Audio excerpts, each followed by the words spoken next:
Men bilan ilk marotaba ko'rishganlar, azaldan hassada yurishimni bilmaydiganlar juda ham ko'p hayratlanishadi-da. Ko'p holatda nima bo'ldi ekan degan savollar ichlarida qaynab turganini his qilib turaman. Aslida men uchun o'zimga bu umuman bilinmaydigan bir hol.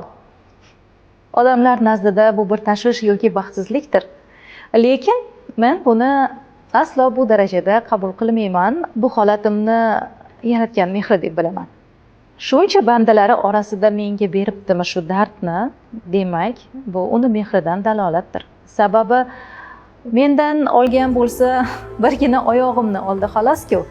Evaziga qanchadan qancha ne'matlari bilan siyladi. Buni o'zim bilaman. Mingdan ming roziman.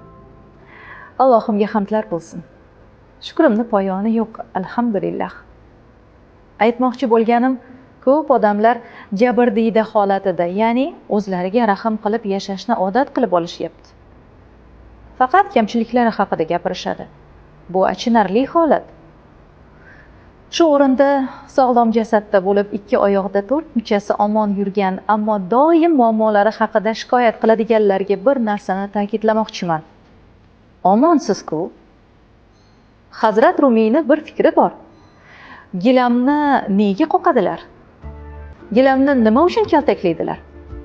Chang g'uborlardan xalos qilish uchun. Demak, sizga bir tashvish keldimi?